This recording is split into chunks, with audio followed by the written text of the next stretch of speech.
Because you said that you wanted better for your family. You said that you wanted better for you. You said that this time that you signed up for the gym would be the time that you went 5 days a week, rain, sleet, snow, terrorist attack, you name it. You said these things. You said you were willing to pay the cost to be the boss. You said that you would want to do whatever it takes.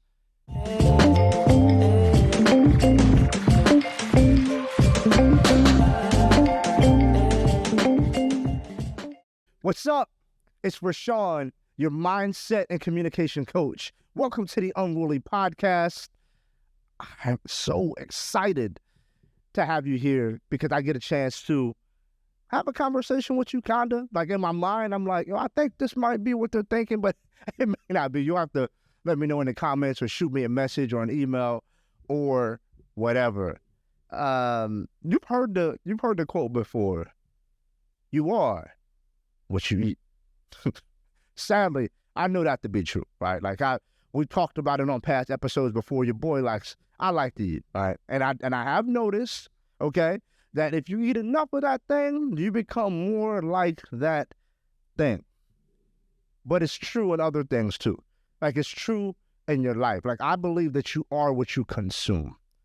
You are what you consume. If you consume negativity, over time, you may not see it in the short term, but over time, you will begin to act and feel more negative.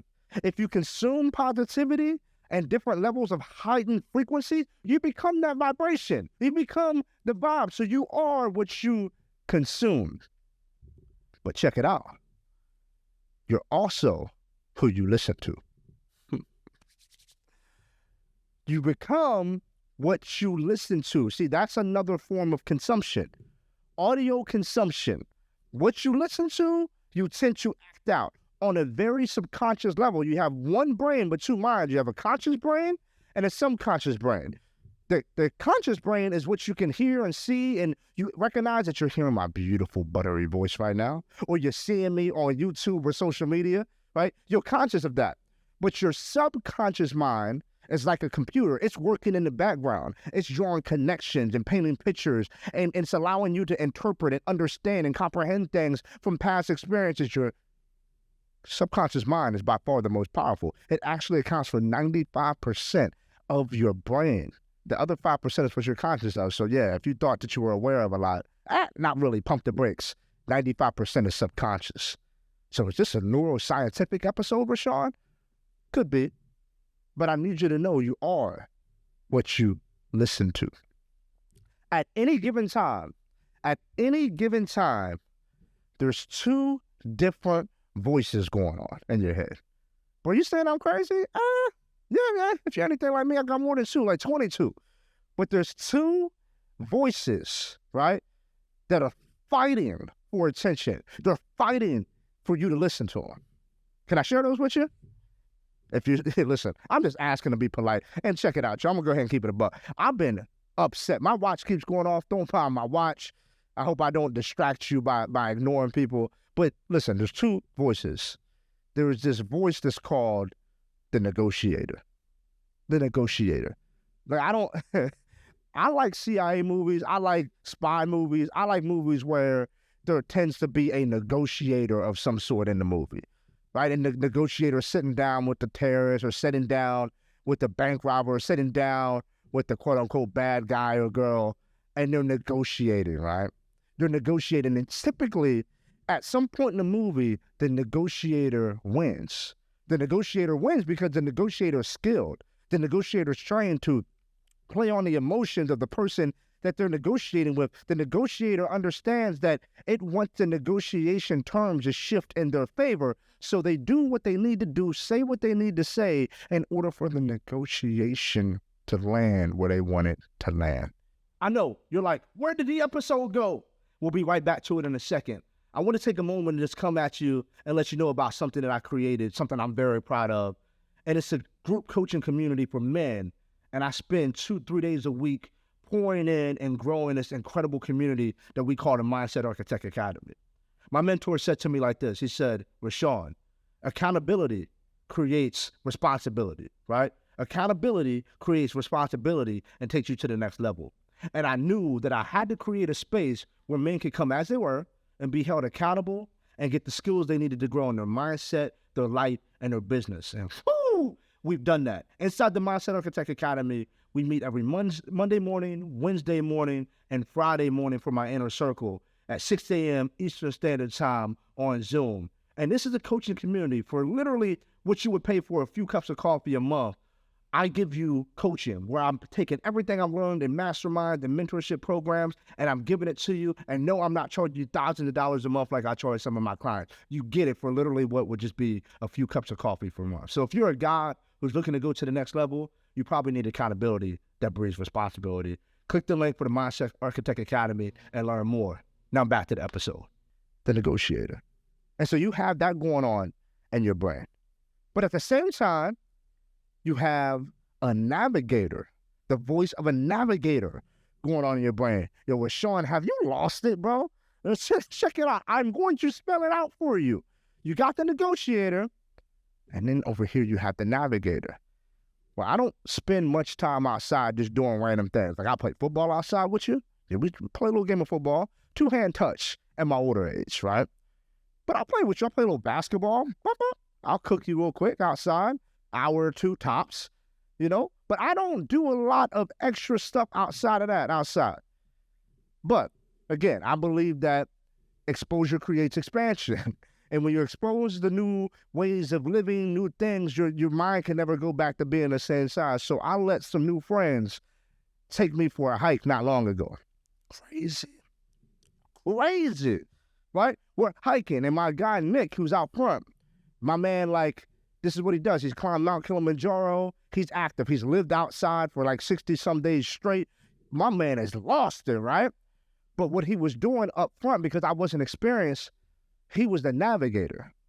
He was leading not just myself, but a group of guys through the woods, through a hike, because he's been there before. He's done things like that before. So he was in position to take us to the desired destination and navigate us there because he had experience. You're probably like, what does this have to do with the voices in my head? I'm not a trained psychiatrist. I promise you that.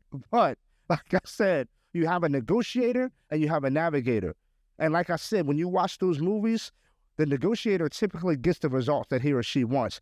And unfortunately for you, unfortunately for me, we tend to listen to the negotiator in our own head. Come on, Rousawn. The negotiator is the voice that tries to talk you into mediocrity. It tries to talk you into remaining average.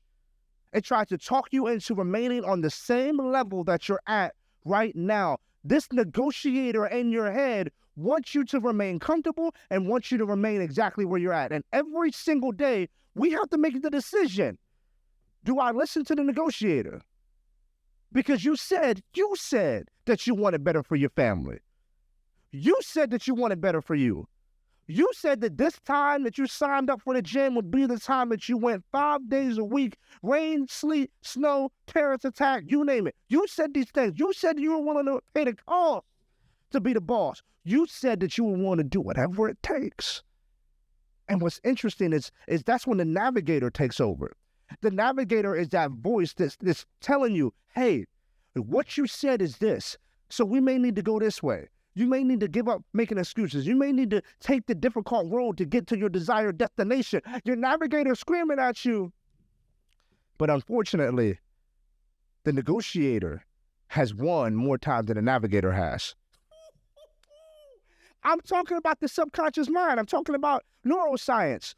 Over time, you have programmed your subconscious mind to, when it has to make a decision, to listen to the navigator or the negotiator. You have given into the negotiator. So you have a habit, you built neural pathways, funny neuroscientific talk, to listen to the negotiator. The negotiator that says, well, you did go to the gym yesterday, so today why don't you take the day off? Well, you did eat the salad for dinner last night, so tonight why don't you have the cheese fries and the blooming onion and the ribeye from Outback? Well, that sounds personal, Rousawn. I know. I listened to the negotiator the other day. I'm telling you, the negotiator doesn't want you to be great. The negotiator wants you to be average. The negotiator wants you to be comfortable. Do you hear me?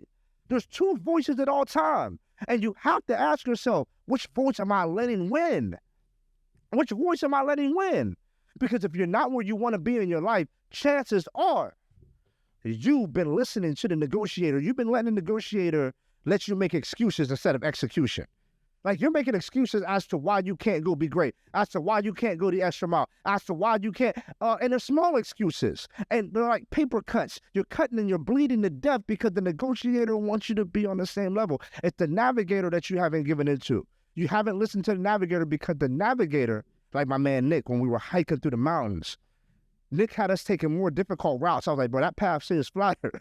That path right there, it seems a little smoother. And my man's like, yo, the path is a little smoother. The path is a little better right there. But what you don't recognize, if you stay on this path leads to a dead end. This way right here that I'm taking you, yes, it's a little bit more of a steep incline. Yes, it's a little bit rockier. But if you can just get over this part right here, ooh, the views are better.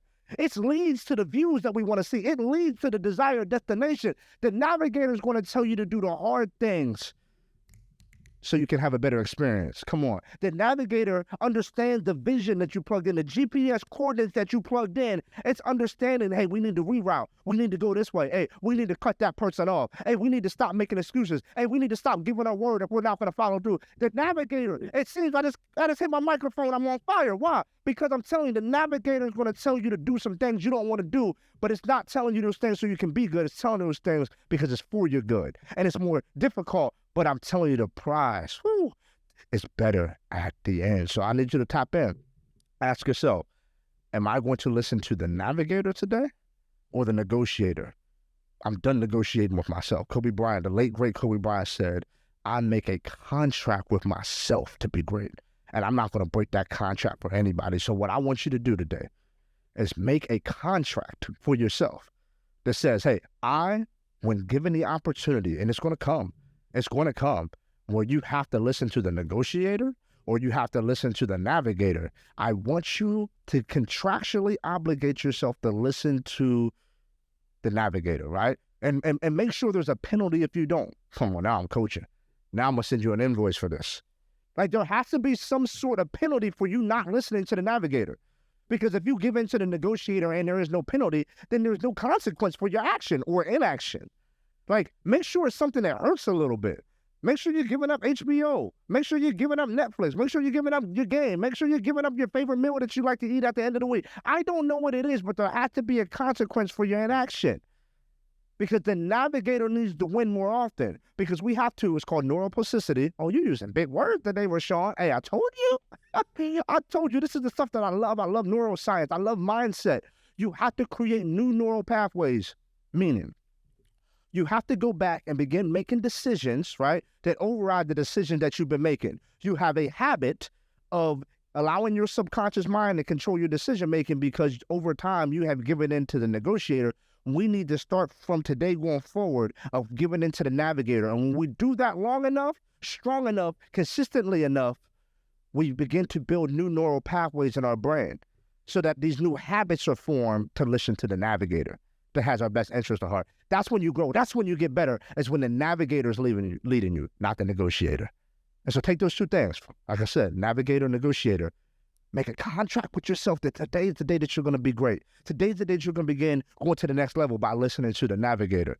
Woo. You apply that to your life long enough, strong enough, and consistently enough, you won't even recognize yourself. Hey, that's all I have for you today. Until next time, stay unruly and go be great.